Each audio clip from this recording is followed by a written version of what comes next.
Hello বন্ধুরা, আজ চলে এসেছি তোমাদের সঙ্গে নরম তুলতুলে তালের বড়ার রেসিপি শেয়ার করার জন্য। তাল পাকার সিজন চলে এসেছে, আর তালের বড়া খেতে কার না ভালো লাগে। তালের বড়া তো কম বেশি সবাই পছন্দ করে আসে। চলো আজকে তোমাদের সঙ্গে একটা সহজ রেসিপি শেয়ার করি। প্রথমেই একটা নরম তাল নিয়ে নেব, নরম পাকা তাল, যাতে ওপরের খোসাটা ছাড়াতেও আমাদের তেমন কোনো অসুবিধা না হয়। আর একটু শক্ত থাকলে ওপরের খোসাটা ছাড়াতে একটু কষ্ট হবে, আর তালের গুড়টাও ঠিকঠাক বেরিয়ে আসবে না। তাই সবাই চেষ্টা করবে তালটা যেন একটু পাকা নরম হয়।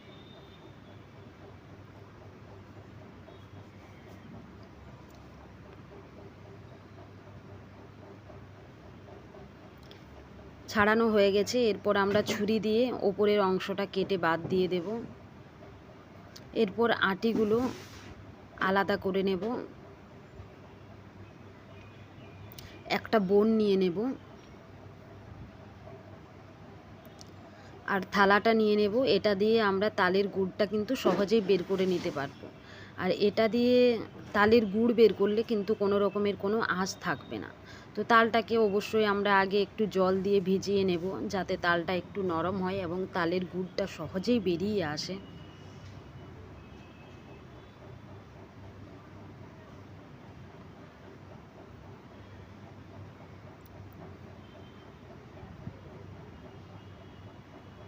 দেখো তালের গুড়টা কি সুন্দর ভালোভাবে বেরিয়ে আসছে।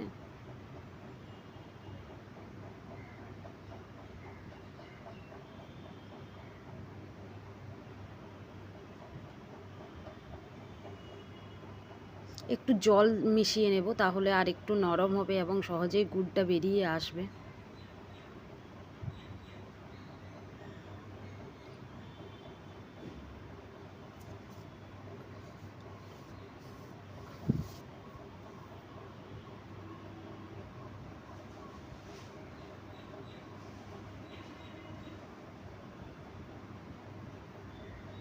আমাদের তালের গুড় বের করানো কমপ্লিট হয়ে গেছে। এরপর আমরা একটা বোল নিয়ে নেব, বলে পরিমাণ মতো চিনি নিয়ে নেব। তোমরা তোমাদের পরিমাণ মতো স্বাদ মতো চিনি নিয়ে নেবে।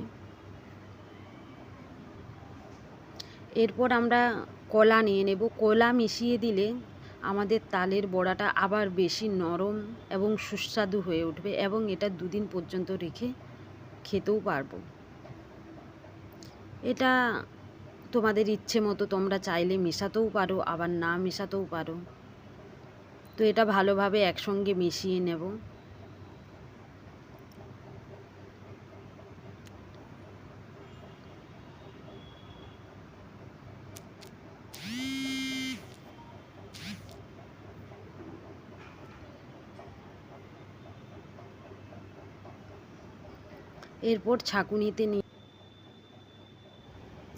এরপর ছাঁকুনিতে পরিমাণ মতো ময়দা নিয়ে নিলাম। তো আমরা 2 কাপ ময়দা নিচ্ছি।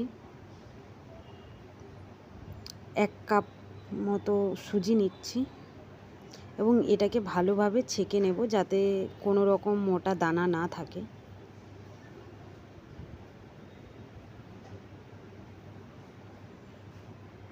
এরপর আগের থেকে আমাদের রেডি করে রাখা নারকেলের গুঁড়ো মিশিয়ে দিলাম, এবং তালের গুড় মিশিয়ে দেব।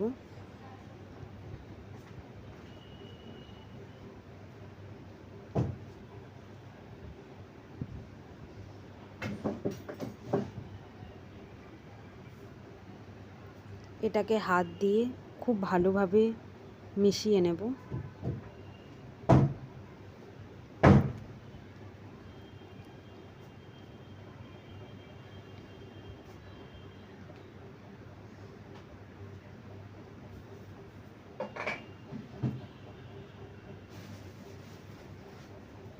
দুধ মিশিয়ে নেব, যাতে আমাদের স্বাদটা আবার বাড়ে এবং নরমও থাকবে আমাদের তালের পিঠেটা 2 দিন পর্যন্ত। তো কেউ যদি দুধ খেতে না পছন্দ করো, তো চাইলে না মিশাতেও পারো তোমরা। খুব ভালোভাবে এটা আমরা মিশিয়ে নেব।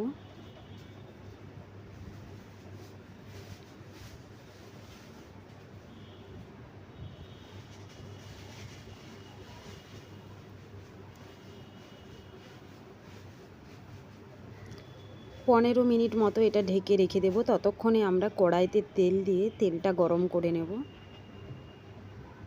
এবং তেলটা খুব ভালোভাবে গরম হতে দেব। আঁচটা ঠিকভাবে দিতে হবে যাতে তেলটা ঠিকঠাক গরম হয়।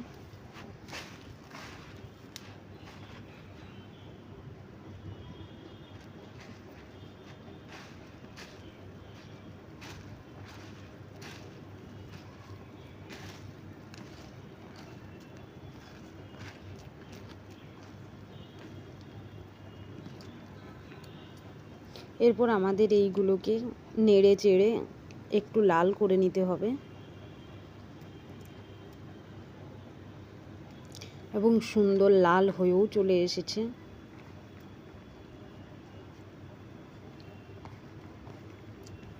দেখো খুব সুন্দর লাল হয়ে এসেছে আমাদের পিঠেগুলো। এরপর আমরা আস্তে আস্তে তুলে নেব সব পিঠেগুলো। একবার তোমরা সবাই ট্রাই করে দেখো বন্ধু, খেতে খুব মুচমুচে এবং টেস্টি হবে। এবং আমার এই রেসিপি ভালো লেগে থাকলে বন্ধুদের সঙ্গে শেয়ার করবে অবশ্যই এবং লাইক কমেন্ট করবে।